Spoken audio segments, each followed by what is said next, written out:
ಮಾಡಿಲ್ಲ. ಏನು ಮಾಡಿದ್ದಾರೆ? ಸುಮ್ಮನೆ ಬೂಟಾಟಿಕೆಗೆ 4 ಫ್ಲೈಟ್ ಮೇಲೆ ಕಳಿಸ್ಬಿಟ್ಟು ಬಂದ್ಬಿಟ್ಟು ಇದು ಮಾಡೋದಾ?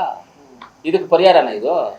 28 ಜನ ನಮ್ಮ ಭಾರತೀಯರಿಗೆ ಗಂಡಸರು ಸತ್ತರಲ್ಲ, ಆ ಹೆಣ್ಮಕ್ಳಿಗೆ ಇದೇನಪ್ಪ ಪರಿಹಾರ ಕೊಡೋದು? ಆ ಹೆಣ್ಮಕ್ಳಿಗೆ ಇದೇನೇ ನೀವು ಸಮಾಧಾನ ಮಾಡೋದು? ಆ ಹೆಣ್ಮಕ್ಳಿಗೆ ಇದೇನಾ ನೀವು ಗೌರವ ಕೊಡೋದು?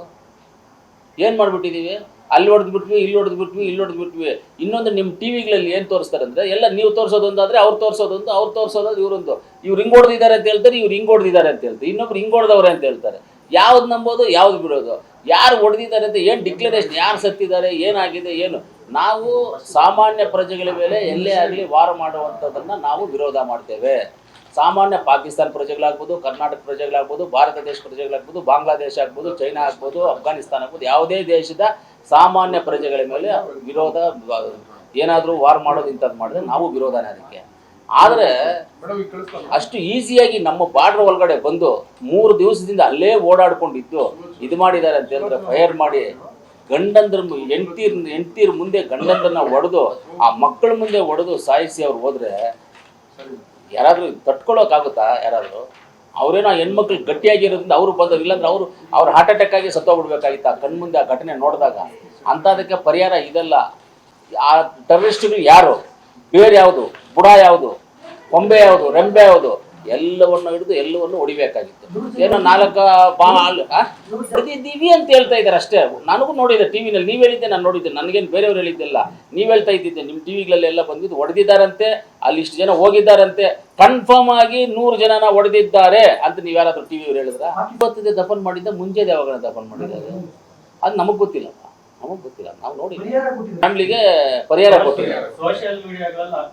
ಸೋಷಿಯಲ್ ಮೀಡಿಯಾದಲ್ಲಿ ಆಗ್ತಾ ಇರೋದು ಅದೇನೋ, ಅದು ನಮಗೆಲ್ಲ ನೋಡಿ ಸರ್. ಅವ್ರು ಎಷ್ಟನ್ನ ಕಾಸು ಕೊಟ್ಕೊಳ್ಳಿ, ಏನೇನ ಮಾಡ್ಕೊಳ್ಳಿ, ಅದು ನಮಗೆ ಸಮಸ್ಯೆ ಅಲ್ಲ. ಪಾಕಿಸ್ತಾನವ್ರು ಏನೋ ಕೊಟ್ಕೊಳ್ಳಿ, ಏನೇನ ಮಾಡ್ಕೊಳ್ಳಿ, ಪರಿಹಾರ ಕೊಟ್ಕೊಳ್ಳಿ, ಏನೇನ ಕೊಟ್ಕೊಳ್ಳಿ, ನಮಗೆ ಬೇಕಾಗಿಲ್ಲ. ನಮಗಿಲ್ಲಿ ಸುಟ್ಟರುವಂಥ ಉಗ್ರರು ಯಾರು? ಅವ್ರು 4 ಜನ 5 ಜನ ಬಂದವರು ಎಲ್ಲೋದ್ರು? ನಮ್ಮ ಊರಲ್ಲಿ ಬಂದು ನಮಗೆ ಹೊಡೆದ್ಬಿಟ್ಟು ಅವರು ಎಲ್ಲಿ ತಪ್ಪಿಸ್ಕೊಂಡು ಹೋಗೋಕ್ಕೆ ಅವಕಾಶ ಎಲ್ಲಿದೆ? ಯಾಕೆ ಬೌಂಡ್ರಿನಲ್ಲಿ ನಮ್ಮವ್ರು ಯಾರು ಇಲ್ವಾ? ನಮ್ಮದು ಸೆಕ್ಯೂರಿಟಿ ಇಲ್ವಾ? ಹಂಗಂದರೆ ಸೆಕ್ಯೂರಿಟಿ ವೈಫಲ್ಯವಾಗಿದೆಯಾ? ಇಂಟೆಲಿಜೆನ್ಸ್ ವೈಫಲ್ಯವಾಗಿದೆಯಾ? ನಮ್ಮೂರಲ್ಲಿ ಬಂದು ಹೊಡೆದ್ಬಿಟ್ಟು, ಕೋಲಾರಲ್ಲಿ ಬಂದು ಹೊಡೆದ್ಬಿಟ್ಟು ಹೋಗ್ಬೇಕಂದ್ರೆ ಕೋಲಾರ ದಾಟ್ಕೊಳ್ತಾನೆ ಹೋಗ್ಬೇಕು. ಕೋಲಾರ ಟೌನಲ್ಲಿ ಬಂದು ಹೊಡೆದ್ಬಿಟ್ಟು ಅಂದರೆ ಕೋಲಾರ ದಾಟ್ಕೊಳ್ತಾನೆ ಹೋಗ್ಬೇಕು. ಈ ಕಡೆ ನಮ್ಮ ಬಂಗಾರಪೇಟೆ ಸರ್ಕಲ್ ದಾಟಬೇಕು, ಈ ಕಡೆ ಬಂದರೆ ಟಮ್ಕಾ ಸರ್ಕಲ್ ದಾಟಬೇಕು, ಆ ಕಡೆ ಹೋದರೆ ಜಿಲ್ಲಾ ಪಂಚಾಯತಿ ಆಫೀಸ್ ದಾಟಬೇಕು, ಆ ಕಡೆ ಹೋದರೆ APMC ಮಾರ್ಕೆಟ್ ದಾಟಬೇಕು, ಹಿಂಗೆ ವೇಮಗಲ್ ರೋಡಲ್ಲಿ ಹೋದರೆ ಚಿಕ್ಕಬಳ್ಳಾಪುರ ರೋಡಲ್ಲಿ ರೈಲ್ವೆ ಗೇಟ್ ದಾಟ್ಕೊಂಡೆ ಹೋಗ್ಬೇಕು. ಕರೆಕ್ಟಾ? ಇವರೆಲ್ಲ ಏನು ಮಾಡ್ತಾಯಿದ್ರು ಅಷ್ಟೊತ್ತಿಗೂ? ಬಾರ್ಡರ್ ಬೇರೆ, ಅದು ಬಾರ್ಡರು ಎಲ್ಲಿ ಹೋಗ್ತಾ ಇದ್ರು? ನಮ್ಮ ಮಿಲಿಟ್ರಿ ಅವ್ರು ಏನು ಮಾಡ್ತಾಯಿದ್ರು? ಇವರೇ ಏನಾದರೂ ಪ್ಲ್ಯಾನ್ ಮಾಡಿ ಅವ್ರನ್ನ ಒಳಗಡೆ ಕರೆಸಿದ್ರಾ? ಏನಕ್ಕೆ ಹಿಂಗೆ ಆಯ್ತಿದ್ದು ಅನ್ನೋದು ಚರ್ಚೆ ಆಗಬೇಕಲ್ಲ. ಯಾವ್ದು ನಿಜ ಯಾವ್ದು ಸುಳ್ಳು ಅಂತ ಗೊತ್ತಾಗಬೇಕು. ಇವಾಗ ನಮ್ಗೆ ಯಾವುದೂ ಗೊತ್ತಿಲ್ಲ. ಅವರೇ ಬಂದ್ರ, ಇವರೇ ಕರೆಸಿದ್ರ, ಯಾರು ಬಂದರೂ ನಮಗೆ ಗೊತ್ತಿಲ್ಲ. ಸತ್ಯವಾದಂಥ ಅಂಶಗಳು ಯಾವುದೂ ಗೊತ್ತಿಲ್ಲ ನಮಗೆ.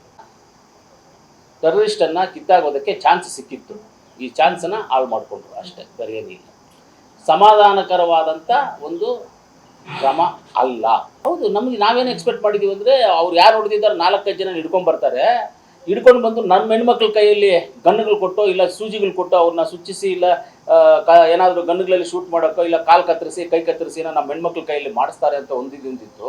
ಆಮೇಲೆ ಅವ್ರು ಬೇರೆ ಯಾವುದು, ಬುಡ ಯಾವುದು ಅಂತ ತಿಳ್ಕೊಂಡು ಅವ್ರನ್ನೆಲ್ಲ ಹಿಡ್ಕೊಂಡು ಬರ್ತಾರೆ. ಅವ್ರನ್ನೆಲ್ಲ ಹಿಡ್ಕೊಂಡು ಬಂದು ಇದನ್ನು ತುಂಬ ಇಶ್ಯೂ ಮಾಡ್ತಾರೆ ಅಂತ ನಾವು ಅಂದ್ಕೊಂಡಿದ್ವಿ.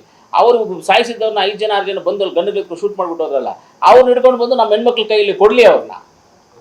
ಆರಂಭ ಅಂತೆಲ್ಲ ಕರ್ಣ ಇದೇನು ವಿರಾಮ ಅಂತ ಹೇಳ್ಬಿಟ್ಟವ್ರಲ್ಲ, ಇನ್ನೇನು ಆರಂಭನೇ ಅಂತ ಹೇಳಿದ್ರೆ ಆರಂಭ ಮಾಡಿದ್ದಾರೆ. ಆರಂಭ ಮಾಡಿ ಮೇಲೆ ಹಂಗೆ ಸುತ್ತಾಡ್ಬಿಟ್ಟು ಇಳಿಸ್ಬಿಟ್ಟವ್ರೆಲ್ಲ. ಯಾರು? ಇಸ್ರೇಲ್ ಇರೋದು ಇಷ್ಟು ಊರು, ಯಾರ ಮಾತನ್ನ ಕೇಳಿದ್ನ ಇಸ್ರೇಲ್ ಅವರು? ಎಲ್ಲ ಊರವರು ಹೇಳಿದ್ರು ಬೇಡ, ಹೊಡಿಬೇಡ್ರಿ ಅಂತ ಕೇಳ್ದ. ಅವ್ರ ಜನನ 60 ಜನ 70 ಜನ ತೊಗೊಂಡೋಗಿ ಇಟ್ಕೊಂಡಿದ್ದಾರೆ. ಅವರೊಂದು ಕಾರಣಕ್ಕೆ ಯಾರು ಹೇಳಿದ್ರು ಕಳ್ಳು ಹೊಡೆದು ಸರ್ವನಾಶ ಮಾಡಾಕ್ಬಿಟ್ರು. ನಾವೇ ಹೇಳ್ತಾ ಇದ್ದೀವಿ ಟೆರರಿಸ್ಟ್ನ ಹೊಡೀರಿ ಅಂತ ಹೇಳ್ತಾ ಇದ್ದೀವಿ. ಅವ್ರ ಊರುಗಳೇ ಬಿಲ್ಡಿಂಗ್ಗಳು, ಮನೆಗಳು, ಕಾರುಗಳು, ಗಾಡಿಗಳು ಸರ್ವನಾಶ ಮಾಡಾಕ್ಬಿಟ್ರು ಊರುಗಳನ್ನ. ಏನು ಮಾಡೋಕ್ಕಾಯ್ತು ಅವ್ರನ್ನ? ರಷ್ಯಾ ಅವರು ಉಕ್ರೇನ್ ನೋಡಿದ್ರು ಹೆಂಗೆ ಹೊಡೆದ್ರು ಪಾಪ. ಉಕ್ರೇನ್ ಅವ್ರಿಗೆ ಏನು ಗತಿ ಬಂತು? ಎಷ್ಟು ಜನ ಹೇಳಿದ್ರು ಮಾಡಬಾರ್ದು, ಹೊಡಿಬಾರ್ದು ಅಂತ? ಎಷ್ಟು ಜನ ಹೇಳಿದ್ರು? ಏನು ಬಿಟ್ರೆ ಅವರು? ಅಂದರೆ ನಮ್ಮ ಇಂಡಿಯಾನಲ್ಲಿರುವಂಥ ನಮ್ಮ ಹೆಣ್ಮಕ್ಳು ಅಂದರೆ ಅಷ್ಟು ಗೌರವ ಇಲ್ವಾ ಅವ್ರಿಗೆ? ಅಂದರೆ ನಮ್ಮ ಇಂಡಿಯನ್ಸ್ ಗಂಡಸರಿಗೆ ಪ್ರಾಣಗೆ ಬೆಲೆ ಇಲ್ವಾ ಅವ್ರಿಗೆ? ನಮ್ಮ ಭಾರತೀಯರ ಗಂಡಸರಿಗೆ ಪ್ರಾಣಕ್ಕೆ ಬೆಲೆ ಇಲ್ವಾ? ಆದರೆ ನಮ್ಮ ಹೆಣ್ಮಕ್ಳು ಅಷ್ಟು ಜನ ಅವರು ಗಂಡಂದಿರು ಸತ್ತ ಮೇಲೆ ಆ 26-28 ಜನ ಹೆಣ್ಮಕ್ಳಿಗೆ ಅವ್ರಿಗೆ ಅರ್ಶಿನ ಕುಂಕುಮಕ್ಕೆ ಬೆಲೆ ಇಲ್ವಾ? ಅವ್ರ ಗಂಡ ಕಟ್ಟಿರುವಂಥ ತಾಳಿಗೆ ಬೆಲೆ ಇಲ್ವಾ ಅವ್ರಿಗೆ? ಹೆಣ್ಮಕ್ಳು ಅಂದ್ರೆ ಅಷ್ಟಿದ? ಯಾರೋ ಟೆರರಿಸ್ಟ್ ಹಿಡ್ಕೊಂಡ್ ಬರಲಿ ಮೊದಲು. ಆ ಬುಡ ಯಾರು, ಬೇರೆ ಯಾರು ಬಿಟ್ಟವ್ರೆ, ಏನು ಬಿಟ್ಟವ್ರೆ ಅಂತ ಅದೆಲ್ಲ ಪೂರ್ತಿ ಪ್ರಮಾಣವಾದಂಥ ತನಿಖೆ ಆಗಲಿ, ಪೂರ್ತಿ ಪ್ರಮಾಣವಂತ ಅವ್ರು ಹಿಡ್ಕೊಂಡ್ ಬಂದು ಅವ್ರು ಯಾರಿದ್ದಾರೆ ಆ 5 ಜನ ಸುಟ್ಟಿರೋನ್ನ ಕರ್ಕೊಂಡ್ಬಂದು 28 ಜನ ಹೆಣ್ಮಕ್ಳ ಕೈಯಲ್ಲಿ ಕೊಡಬೇಕು. ಆ ಹೆಣ್ಮಕ್ಳು ಕೊಟ್ಟು ಅವ್ರು ಏನು ಮಾಡಬೇಕು ಆಮೇಲೆ ನೋಡ್ಬೇಕು ನಾವು ಅದನ್ನೆಲ್ಲ. ಅದೇ ಬೇರೆ ಊರಲ್ಲಿ ಹಂಗಾಗಿದ್ರೆ ಬಿಡ್ತಾ ಇದ್ರಾ? ಅಮೇರಿಕಾದವ್ರನ್ನ ಒಬ್ಬರನ್ನ ಮುಟ್ಟಕ್ಕೆ ಕೇಳಿ ಯಾರನ್ನಾದ್ರು, ಒಬ್ಬರನ್ನ ಸಿಂಗಲ್ ಪರ್ಸನ್ನ ಮುಟ್ಟಕ್ಕೆ ಕೇಳಿ ಯಾರನ್ನಾದ್ರು. ಆಮೇಲೆ ಆ ಕಂಟ್ರಿ ಇರುತ್ತಾನೋ ನೋಡೋಣ. ಸಿಂಗಲ್ ಪರ್ಸನ್ ಅಮೇರಿಕಾ ಪರ್ಸನ್ ಮೇಲೆ ಯಾರಾದರೂ ಒಂದು ಬುಲೆಟ್